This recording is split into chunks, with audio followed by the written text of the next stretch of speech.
I'm Brian Regala. I'm Tyler West, and we're two college students from North Carolina. When we're not in class, this is where you'll find us. It's really slippery when you're going downhill. This is crazy.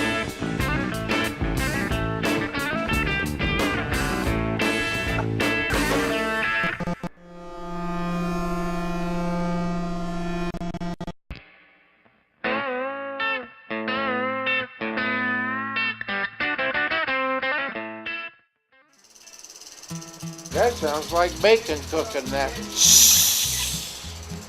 Where are we? Well, it's a good thing you asked. We're in Kansas.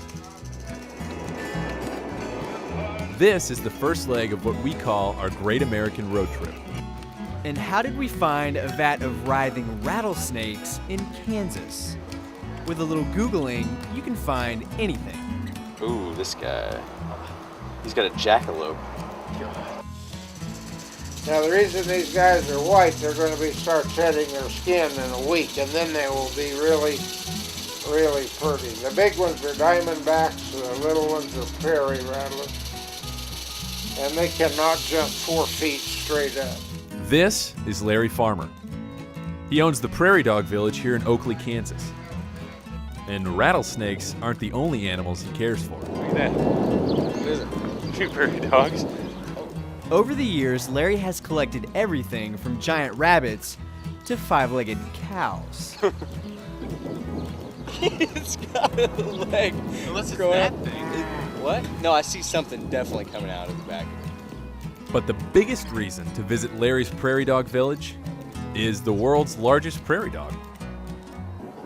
So we're in the middle of nowhere, Kansas, and we saw a sign for the world's largest prairie dog, so of course we had to stop in. And it turns out that this little guy here is the world's largest prairie dog. What's this about the largest? The largest prairie dog is cement, weighs 8,000 pounds. Elephants don't even get that big. That's why we made it that big. Yeah. That's why it's Just behind the $5. counter. Just $5.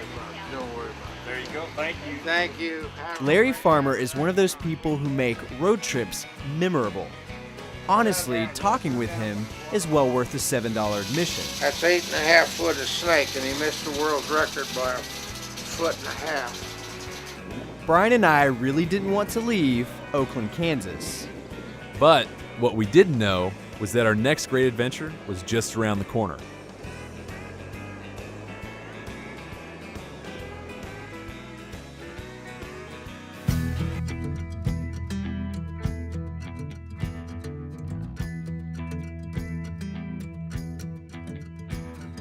Well, we drove 2,500 miles in 3 days and finally made it to Missoula, Montana. Now it's day 2 and we've gotten a little restless already, so we decided to spend this Saturday doing something a little bit unusual. So today we woke up and decided to go to Lolo National Forest, which is about 30 miles from Missoula. So the transportation mode of choice, you ask, is a bicycle, but not a road bicycle. This is a mountain bike with road bike tires, and Brian has a mountain bike with mountain bike tires. Yes, you heard me right. We're attempting to bike 50 miles with the wrong bicycles. Classic. Not to mention that it's 91 degrees and the 4th of July. From Missoula, we headed up. And yes, that's considered a direction here in Montana. Our final destination was supposed to be Lolo Pass at the Idaho-Montana border. Don't try this at home. It's a steady grade all the way from Missoula. I don't know why I let Tyler talk me into this. Well, we stopped for a little rest because this is a little bit harder than we thought it would be. We're about 15 miles from our destination, which you can see behind me is Lolo Peak. Honestly, we're starting to rethink our whole plan for this trip. But we'll make it. And the reason that this is so hard is because of all the stuff that we have with us. So just to give you an overview of what not to take when you're biking 50 miles, don't put a tripod on the outside of your backpack. Don't put a sleeping bag on the outside of your backpack. And don't stuff a college backpack full of food. So we've had to stop a few more times than we would have liked to, but we're making progress, and that's what really matters. Highway 12 to Idaho isn't exactly the most remote part of Montana, but it was the path the Lewis and Clark expedition took to reach Oregon. Now it will be known as the Great Failure of the Rogala West expedition, because we didn't make it.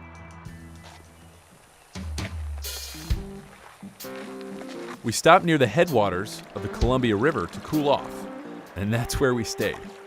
Well, we stopped biking, but we're not really where we're supposed to be. Tyler did a little miscalculation on the mileage, and instead of biking 20 miles, we biked 32 and then decided we had to stop because we were dead. So Bryan, what was your favorite part of the day? Probably the point where we'd already gone 15 miles and the mileage sign for Lolo Peak still said 25 miles. A little mileage miscalculation never hurt anyone. Once we set up camp, things started looking better, and we got hungry.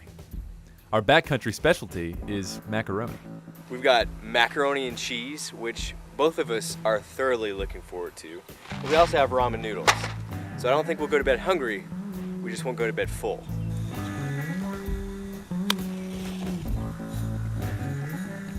We can't really even cook that. That macaroni turned to mush. Whoops! Oh. So on our 2 short days we've spent in Montana, we've learned 2 things about Montanans.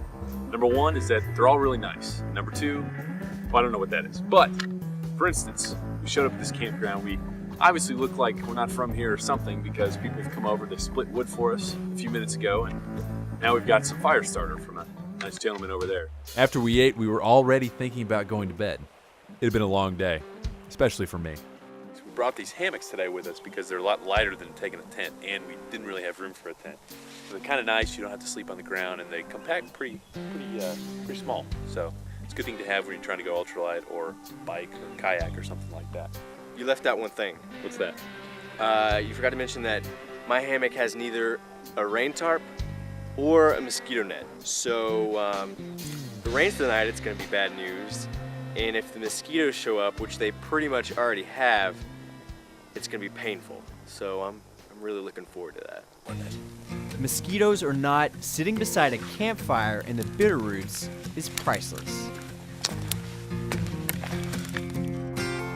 In the morning, it was back to Missoula, and this time it was downhill the whole way. In 48 hours, we biked into the Bitterroots, camped, and made it back to Missoula in time to watch the sunset.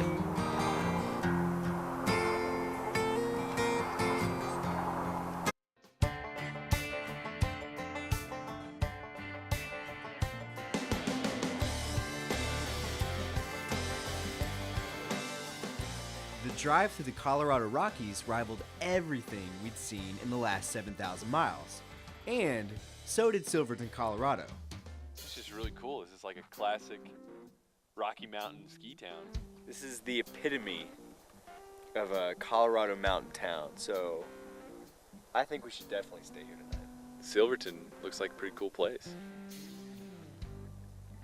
And another reason why we're not driving any farther is because we're both starving. Absolutely starving.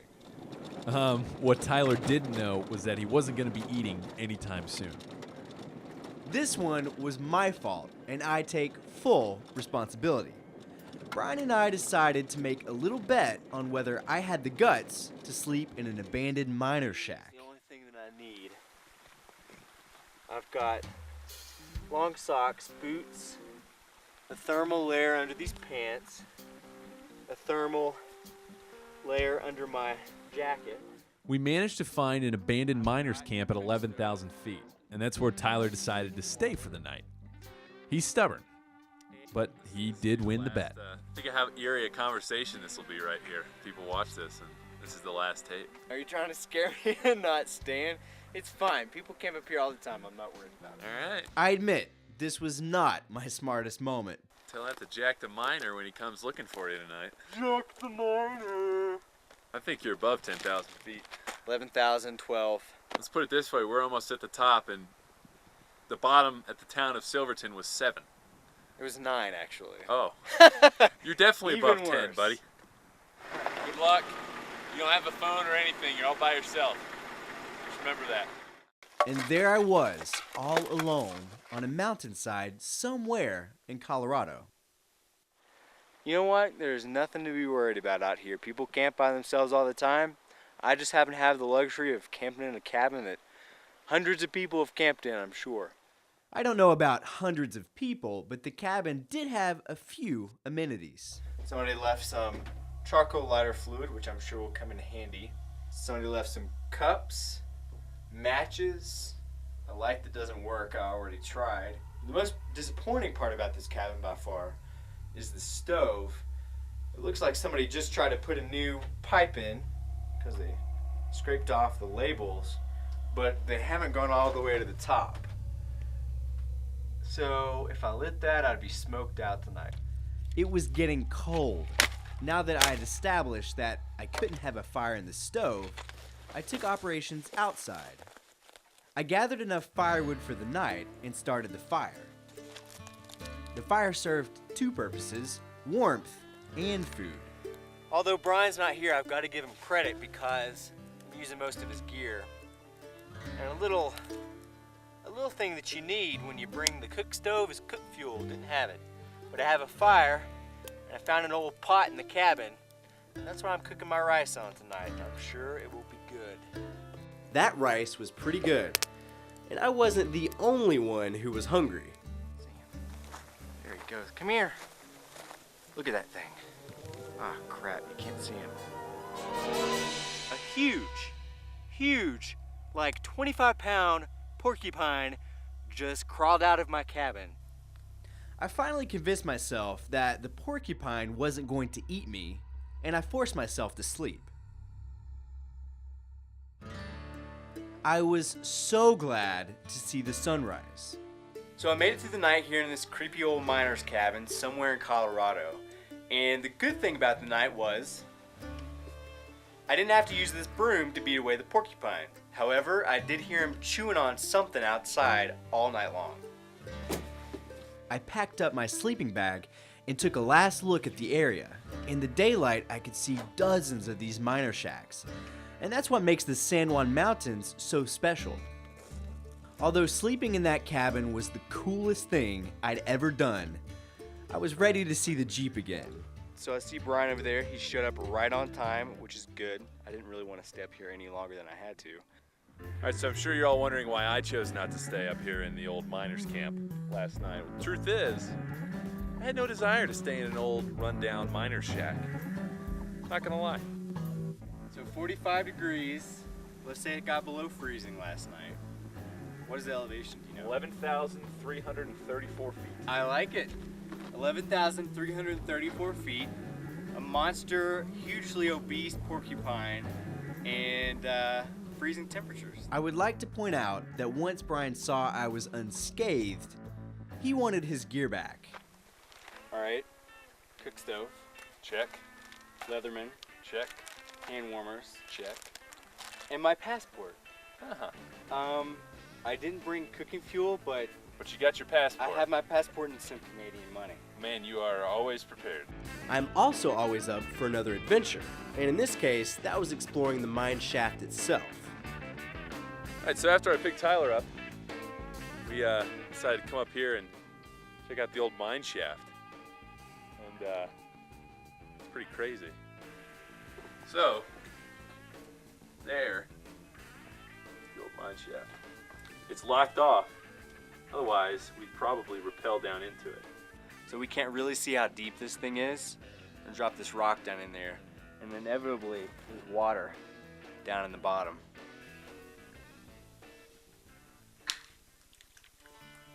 They'd bring the silver up through that shaft we just showed you, and they'd dump it on down here in a cart. Would be waiting somewhere around here. You can see the tracks, and then they'd cart it on down the mountain. Speaking of down the mountain, that's exactly where we needed to be. We'll probably remember this road trip when we're 90. It's been unforgettable. We're lucky.